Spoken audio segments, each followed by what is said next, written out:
जय श्री कृष्ण। शरद पूर्णिमा के बाद कार्तिक मास का प्रारंभ हो जाता है। सभी मास में कार्तिक मास को सर्वश्रेष्ठ माना गया है। कार्तिक मास पापों का नाश करके व्यक्ति के सभी संकट दूर कर देता है। चतुर्मास का सबसे महत्वपूर्ण मास होता है कार्तिक का महीना। कार्तिक मास की देव उत्थान एकादशी पर ही भगवान विष्णु 4 महीने की योग निद्रा से बाहर आते हैं और इसी मास में भगवान श्री हरि विष्णु के विग्रह शालिग्राम के साथ तुलसी पूजन का विशेष महत्व माना गया है। इसी महीने में तुलसी विवाह भी करवाया जाता है। रोगापहम पातकनाशक कृप्तरम सद्बुद्धि ददम पुत्र धनादि साधकम मुक्ति निर्दानम नहीं। कार्तिक व्रताद विष्णु प्रिया धन्य ही हास्ति भूतले। अर्थात कार्तिक मास आरोग्य प्रदान करने वाला, रोग विनाशक, सद्बुद्धि प्रदान करने वाला तथा माँ लक्ष्मी की साधना के लिए सर्वोत्तम है। कार्तिक मास में गंगा स्नान, दीपदान, यज्ञ और अनुष्ठान से अक्षय फल की प्राप्ति होती है। कार्तिक मास का पूर्ण विधि विधान के साथ पालन करने से मनुष्य के सभी कष्ट दूर हो जाते हैं, साथ ही पुण्य की भी प्राप्ति होती है। कार्तिक मास में ही धनतेरस, दीपावली, छठ पूजा और कार्तिक पूर्णिमा जैसे महत्वपूर्ण व्रत त्योहार आते हैं। यह मास भगवान श्री हरि विष्णु को अत्यंत प्रिय है और इस मास में भगवान श्री हरि विष्णु के निमित्त जो भी कार्य किया जाता है वह अक्षय फलदायी हो जाता है। और पूर्व काल में एक समय ब्रह्मपुत्र नारद जी ने भी जगत गुरु ब्रह्मा जी से कार्तिक महात्म्य के विषय में पूछा था। तब ब्रह्मा जी ने कहा था कि मासा नाम कार्तिकः श्रेष्ठ देवा नाम मधुसूदन तीर्थ नारायणाख्यम ही तृतीयम दुर्लभम कालो। अर्थात भगवान विष्णु एवं विष्णु तीर्थ के समान ही कार्तिक मास भी श्रेष्ठ और दुर्लभ है। इतना कहकर ब्रह्मा जी ने श्री राधा कृष्ण का स्मरण किया और पुनः नारद जी से कहा कि पुत्र, सभी लोगों का उद्धार करने हेतु तुम्हारा यह प्रश्न उत्तम है। कार्तिक मास भगवान विष्णु को सदैव प्रिय है। कार्तिक में भगवान विष्णु की प्रसन्नता के लिए जो भी पुण्य किया जाता है वह अक्षय हो जाता है। इस मास में किया गया स्नान, दान, भोजन, व्रत, जप, तप इत्यादि विधि पूर्वक करने पर भगवान विष्णु अवश्य प्रसन्न होते हैं। कार्तिक में अन्नदान का विशेष महत्व है। अन्नदान से समस्त पापों का नाश होता है। इसके साथ ही कार्तिक मास का पालन करने वाले व्यक्ति को बाहर का या किसी के घर का भोजन नहीं खाना चाहिए। अपने घर पर ही पका हुआ शुद्ध और सात्विक भोजन ही करना चाहिए। जो व्यक्ति कार्तिक माह में बाहरी भोजन नहीं करता उसे अति कुछ यज्ञ का फल मिलता है। कार्तिक के समान कोई महीना नहीं है, सतयुग के समान कोई युग नहीं है, वेदों के समान कोई धर्म ग्रंथ नहीं है और गंगा जी के समान कोई तीर्थ नहीं है। उसी प्रकार अन्नदान के समान कोई दूसरा दान नहीं है। किसी पुरुष दाता के लिए धर्मपूर्वक अर्जित धन का दान करना दुर्लभ है, तीर्थ में तो और भी अधिक है। हे मुनिश्रेष्ठ, पाप रहित मनुष्य को कार्तिक मास में शालिग्राम शिला की पूजा करनी चाहिए और भगवान मधुसूदन का स्मरण करना चाहिए। जो मनुष्य दान आदि करने में समर्थ नहीं है उसे प्रसन्नतापूर्वक प्रतिदिन भगवान के नामों का स्मरण करना चाहिए। कार्तिक में भगवान विष्णु की प्रसन्नता के लिए विष्णु या शिव के मंदिर में रात्रि जागरण करना चाहिए। और अगर आसपास कोई मंदिर ना हो तो कोई भी देवता के मंदिर में अवश्य जागरण करना चाहिए। और अगर यह भी संभव न हो और हम किसी वन या दुर्लभ स्थान पर हो तो पीपल वृक्ष के नीचे अथवा तुलसी के सानिध्य में जागरण करना चाहिए। भगवान विष्णु के समीप रहकर उनकी लीला और कथाओं का श्रवण करना चाहिए। यदि किसी परिस्थितिवश मनुष्य पवित्र नदी में स्नान नहीं कर सकता तो उसे भगवान के नामों से मार्जन कर लेना चाहिए। और अगर व्रती मनुष्य अपने व्रत का उत्थापन करने में असमर्थ हो तो वह व्रत की समाप्ति के पश्चात उसकी पूर्णता के लिए मात्र ब्राह्मण भोजन करवाकर अपने व्रत का पारण कर सकता है। कार्तिक मास में दीपदान का भी अत्यधिक महत्व है और अगर कोई व्यक्ति दीपदान के लिए भी असमर्थ है तो वह दूसरे के बुझे हुए दीपक को भी फिर से जलाकर अथवा उसकी हवा से रक्षा कर भी दीपदान का पुण्य प्राप्त कर सकता है। यदि किसी कारणवश भगवान विष्णु की पूजा नहीं की जा सकती है तो तुलसी अथवा आंवले की कार्तिक में भगवत बुद्धि मन से भगवान विष्णु का स्मरण करते हुए पूजा कर लेनी चाहिए। विष्णु भक्त को कार्तिक मास में निष्ठापूर्वक गुरु की सेवा करनी चाहिए। ऐसा करने से मोक्ष की प्राप्ति होती है। सभी दानों में अन्नदान श्रेष्ठ है क्योंकि अनंत काल से अन्न के आधार पर ही संपूर्ण विश्व का भरण पोषण होता है। अतः कार्तिक में अन्नदान अवश्य करना चाहिए। कार्तिक का नियम पूर्वक पालन करने से अवश्य भगवान श्री हरि विष्णु की कृपा और मोक्ष की प्राप्ति होती है। कार्तिक मास में ब्राह्मण भोजन करवा कर उन्हें वस्त्र, रत्न, शॉल, गद्दा, पगरखा, छाता इत्यादि का दान करना चाहिए। कार्तिक में भूमि शयन करना चाहिए, जिससे मनुष्य के युगों युगों के पाप नष्ट हो जाते हैं। इस मास में नदी में स्नान कर भगवान विष्णु की कथा श्रवण, वैष्णव का दर्शन तथा प्रतिदिन भगवान विष्णु का पूजन करने से व्यक्ति अपने पितरों को मोक्ष प्राप्त करवाता है। भगवान विष्णु के समक्ष बैठकर अपने पितरों का श्राद्ध करने से उनका नरक से उद्धार होता है। जिस व्यक्ति ने कमल के एक पुष्प से देवताओं के स्वामी भगवान कमलापति की पूजा की है, वह करोड़ों जन्मों के पापों से मुक्त हो जाता है। जिसने कार्तिक मास में 1,00,000 तुलसी दल चढ़ाकर भगवान विष्णु की पूजा की है, वह एक एक दल पर मुक्ति दान करने का फल प्राप्त कर लेता है। भागवत पूजन के लिए प्रसाद रूप शंख का जल, भगवान की भक्ति, निर्मल्य पुष्प इत्यादि चरणोदक, चंदन और दूब ब्रह्म हत्या नाशक है।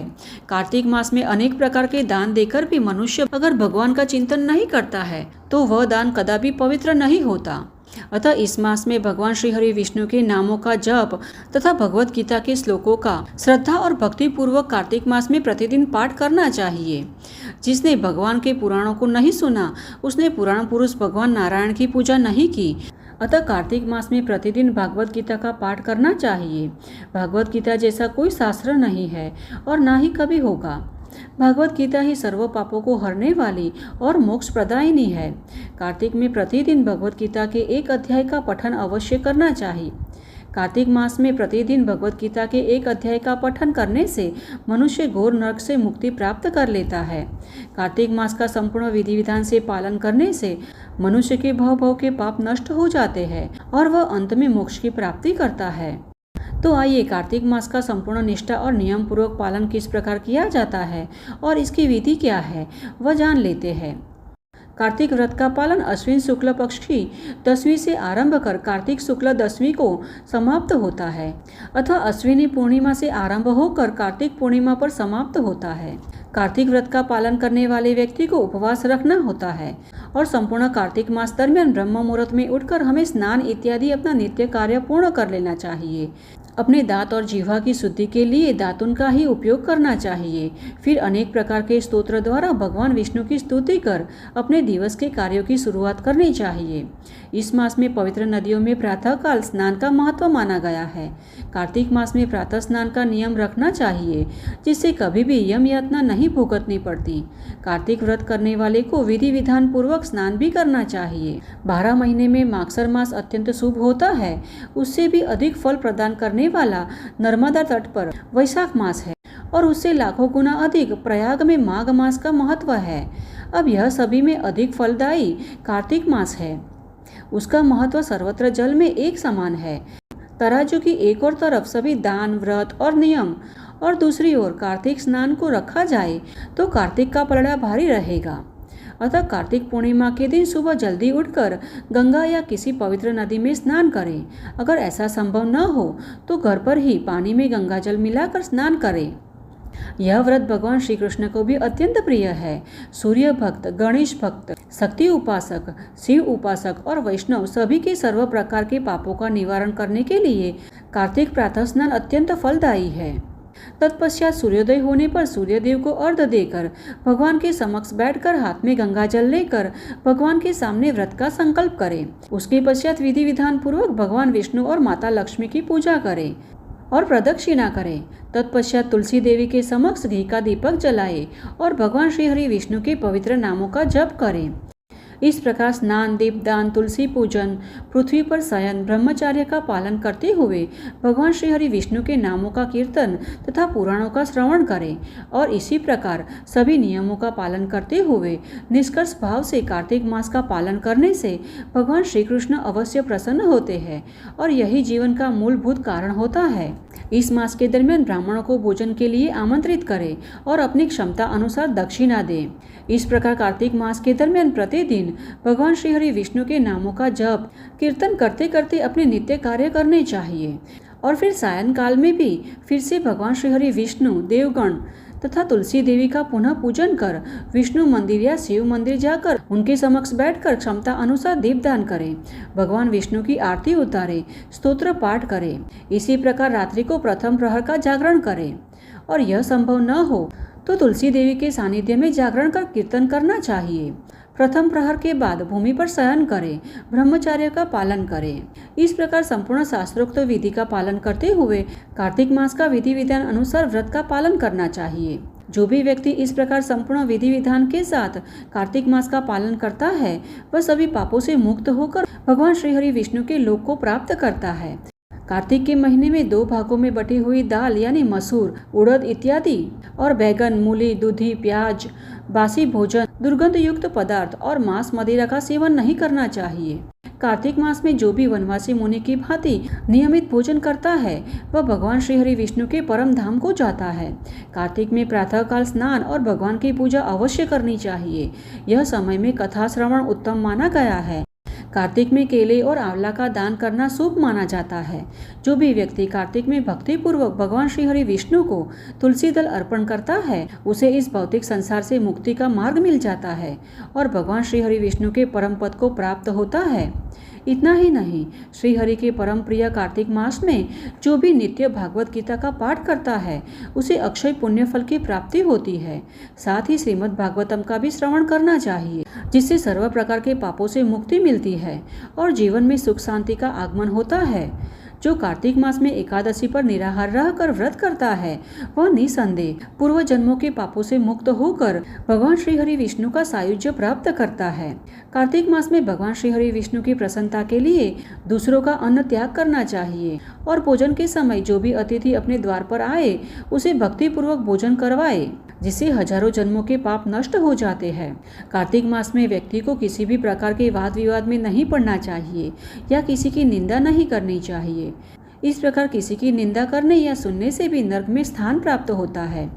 तो इस प्रकार संपूर्ण विधि विधान के साथ कार्तिक मास का पालन कर अपने कार्तिक व्रत को पूर्ण करना चाहिए। अगर मनुष्य कार्तिक मास का श्रद्धा और नियम पूर्वक पालन करता है तो वह मोक्ष का अधिकारी बन जाता है और भगवान श्री हरि विष्णु का आशीर्वाद प्राप्त करता है। तो यह था कार्तिक मास का महात्म्य और व्रत करने की संपूर्ण विधि और हमें आशा है कि यह जानकारी आपको उपयुक्त होगी। तो इसे अधिक से अधिक लोगों में शेयर करना जिससे कि वे भी इस विधि के द्वारा संपूर्ण कार्तिक मास का पालन कर पुण्य फल की प्राप्ति कर सके। तो चलिए हमारे शास्त्रों में वर्णित ऐसे ही वैदिक और प्रमाणभूत जानकारी तथा कथाओं के साथ फिर से मिलते हैं। तब तक के लिए जय श्री कृष्ण।